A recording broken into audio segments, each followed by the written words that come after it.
Assalamu alaikum students. I hope that all of you will be fine. This is our week 2 of online classes. Recite Drushi please.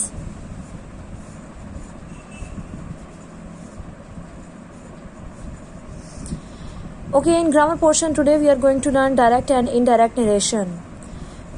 Direct and indirect narration basically है क्या कि direct में ये होता है कि जो person ने कहा हो आप उसको उसी के अल्फाज में बयान कर देते हैं, और इनडायरेक्ट नरेशन में ये होता है कि हम उसके अल्फाज को उसकी जो बात है उसको अपने अल्फाज में बयान करते हैं। जिस तरह से देखिए, आपकी फ्रेंड ने आपसे कहा कि मैं क्रिकेट खेलती हूँ, ठीक है, और आप जो हैं आप किसी को अगर बताते हैं तो आप कहेंगे कि शाजिया या व्हाट्सएवर जो भी नाम है कि उसने कहा, शाजिया ने कहा मैं क्रिकेट खेलती हूँ, ठीक है। एक ये तरीका ये होगा डायरेक्ट स्पीच। दूसरा तरीका आपका ये होगा शाजिया ने कहा कि वो क्रिकेट खेलती थी, ये होगी आपकी इनडायरेक्ट नरेशन। सही। अब देखिए कि जो आपका डायरेक्ट नरेशन का सेंटेंस होता है ना, उसमें आपके पास दो पार्ट्स होते हैं, एक होती है रिपोर्टिंग स्पीच, दूसरा होता है रिपोर्टेड स्पीच, ठीक है। अब रिपोर्टिंग स्पीच क्या है? जो कि रिपोर्ट करता है, जो कि बताता है, ठीक है। क्या रिपोर्ट करता है? वो आपकी रिपोर्टेड स्पीच होगी। सही। ऊपर देखिए सेंटेंस है Ali said I am a player. और अच्छा, दूसरी बात ये कि जो रिपोर्टेड स्पीच है ये हमेशा इन्वर्टेड कॉमास के अंदर इसको लिखा जाता है, लेकिन जब हम इसको इनडायरेक्ट नरेशन में चेंज करेंगे तो ऑब्वियसली वो एज इट इज़ नहीं होगी, इसलिए हम इसके जो है ना वो इन्वर्टेड कॉमास के अंदर इसको नहीं लिखेंगे। Ali said that he was a player. और जो इम्पोर्टेंट चीज़ है इसमें डायरेक्ट इनडायरेक्ट नरेशन में वो चेंज ऑफ प्रोनाउंस है। ये इसके लिए सन का फार्मूला यूज़ होता है। ये जो फार्मूला है इसको पल्लू से बांध लें, दिमाग में बिठा लें, जैसे भी याद करना है, बहरहाल you must never forget it, ठीक है। अच्छा, सन का फार्मूला क्या है कि इसमें अब नीचे आपको ऊपर SON नज़र आ रहा होगा, नीचे 1 2 3 नज़र आ रहा होगा। तो फार्मूला ये होता है कि first person changes according to the subject, second person according to object and third person no change. अब ये जो फर्स्ट पर्सन, सेकंड पर्सन और थर्ड पर्सन है ना, ये पर्सन्स हैं आपके रिपोर्टेड स्पीच के, और ये जो सब्जेक्ट ऑब्जेक्ट है ना, ये है आपका रिपोर्टिंग स्पीच का। समझ आई? अच्छा, नेक्स्ट है जी, if reporting speech is in present और फ्यूचर टेंस।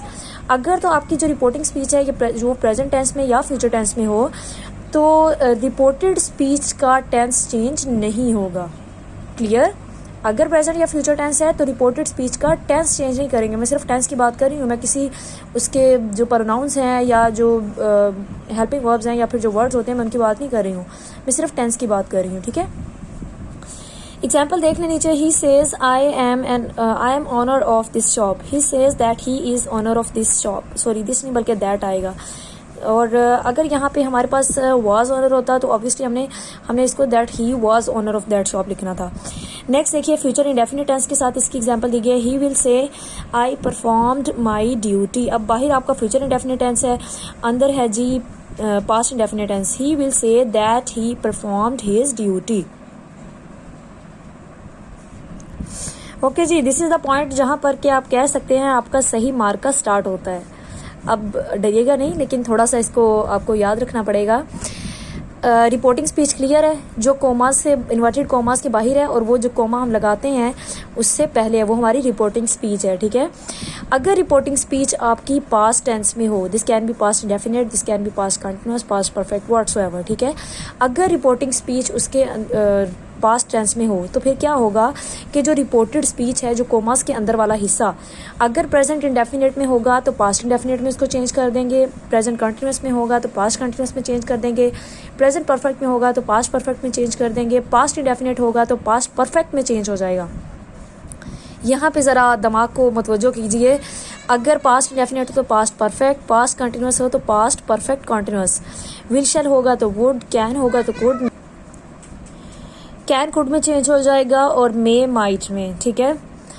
अब देखिए जी, if there is no object in reporting speech, reporting ये एस स्पीच का है, रिपोर्टिंग स्पीच मतलब जो बाहर वाला है हमारा, वहाँ पे सपोज दैट एक वो सेंटेंस है जिसमें आपके पास लिखा हुआ है ही सेड टू मी, दूसरा वो सेंटेंस है जिसमें सिंपली कि यही है ही सेड। ही सेड मतलब ही आपका सब्जेक्ट, सेड वर्ब, और वहाँ पे कोई ऑब्जेक्ट नहीं है रिपोर्टिंग स्पीच में, ठीक है। तो आपका वहाँ पे अगर कोई ऑब्जेक्ट नहीं है, देन जो हमारा सब्जेक्ट है ऑफ सेकंड पर्सन, जो कि सेकंड पर्सन का हमारा सब्जेक्ट है रिपोर्टेड स्पीच का, उसने चेंज हो जाना है फर्स्ट पर्सन में या थर्ड पर्सन। जिस तरह से देखिए, दे से, यू स्पॉइल्ड द गेम, क्योंकि देखिए हमने पढ़ा है ना कि जो सेकंड पर्सन है उसने चेंज होना है अकॉर्डिंग टू ऑब्जेक्ट, और जब हमारे पास ऑब्जेक्ट ही नहीं है तो यहाँ पे जो हमारा सेकंड पर्सन है, जिस तरह से कि यहाँ पे यू है रिपोर्टेड स्पीच में, उसको हमने या तो फर्स्ट पर्सन आई में चेंज कर देना है या फिर थर्ड पर्सन ही या शी में चेंज कर देना है। क्लियर है जी? इसको मैं रिपीट कर रही हूँ, दोबारा से सुन लें। देखिए यहाँ पे आपके पास आपको सेंटेंस के दो पोर्शन नजर आ रहे हैं, रिपोर्टिंग स्पीच और रिपोर्टेड स्पीच। हमने क्या पढ़ा था, और यहाँ पे देखिए जो रिपोर्टेड स्पीच है उसमें हमारे पास यू है, और यू क्या है, सेकंड पर्सन है ना, ठीक है। हमने 1 2 3 फर्स्ट सेकंड और थर्ड पर्सन पढ़े थे ना, तो ये सेकंड पर्सन है, और जो सेकंड पर्सन है उसका हमने क्या पढ़ा था कि उसने ऑब्जेक्ट ही के अकॉर्डिंगली चेंज होना है, राइट। और यहाँ पे हमारे पास ऑब्जेक्ट नहीं है, दे जो है ये हमारा सब्जेक्ट है, हमारे पास कोई ऑब्जेक्ट नहीं है इधर, तो जो सेकंड पर्सन है वो या तो फर्स्ट पर्सन में चेंज हो जाएगा या फिर थर्ड पर्सन में। क्लियर? ओके, नेक्स्ट है जी ग्रीटिंग वर्ड्स। जो ग्रीटिंग के वर्ड्स होते हैं like you can say good evening, good morning, इस तरह से जो हमारे वर्ड्स होते हैं उनको हम खारिज कर देते हैं, ओमिट कर देते हैं, और जहाँ पर के सेड होता है उसकी जगह पे हम ग्रीटेड यूज़ करते हैं। अगर तो पास्ट इंडेफिनिट है तो ग्रीटेड आएगा, और अगर जो है वो हमारे पास प्रेजेंट इंडेफिनिट तो ऑब्वियसली ग्रीट, और अगर फ्यूचर इंडेफिनिट है तो विल ग्रीट आएगा, ठीक है। और साथ में उस पर्सन का जिसको किसने ग्रीट किया उसका नाम आ जाता है। ओके जी, नेक्स्ट ये है कि अगर हमारे पास रिपोर्टेड स्पीच में क्वेश्चंस होंगे तो हमने उनको किस तरह से इनडायरेक्ट नरेशन में चेंज करना है। उसके लिए हम क्या करते हैं कि हमारा जो हेल्पिंग वर्ब होता है ना, हेल्पिंग वर्ब कौन से हैं जो हम टेंसेस में हेल्पिंग वर्ब यूज़ करते हैं, जैसे is, am, are, does, did, etcetera, जो भी सारे हैं, उसकी जगह पे हमने वेदर मतलब उसको स्टार्ट में नहीं रखना है बल्कि वेदर यूज़ करना है, और उसको फिर हमने जो पॉजिटिव या सिंपल सेंटेंस में उसकी पोजीशन होती है वहाँ पे ले जा रहे हैं। जिस तरह से देखिए, he said to his sister, उसने अपनी बहन से कहा, have you done your work.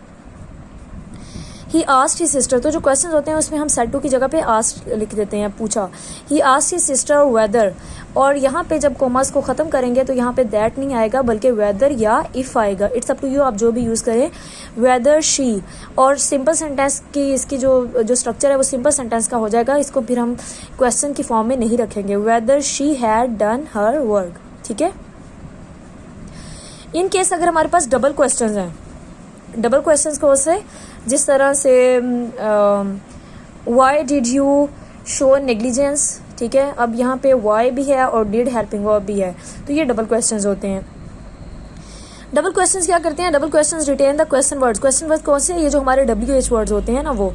You said to me what is my business here, you asked me what my business was there, she asked me who are you, she asked me who I was, ठीक है।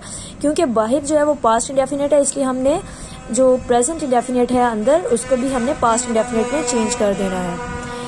अब जी last जो point है यहाँ पे, वैसे तो और भी बहुत सारे हैं जो कि आपको डायरेक्ट इनडायरेक्ट नरेशन करने के बहुत से रूल्स हैं, इसके अलावा भी बहुत सारी चीज़ें हैं, लेकिन I am just suppose to touch the basics. तो अगर आपका जो सेंटेंस है वो पॉजिटिव और नेगेटिव लाइक उसमें पोर्शंस हों, दो हों, तो फिर आपने इसको किस तरह से करना है। He said to me work hard and do not waste your time, he advised me to work hard and not to waste time. Okay, this is all for grammar. और बुक 2 में से जो चैप्टर नंबर 3 के हमारे रहते हैं 3 questions, वो आपने करने हैं। उसके साथ साथ जो वर्ड्स सिनोनिम्स रहते हैं वो भी आपने लर्न करने हैं, ठीक है।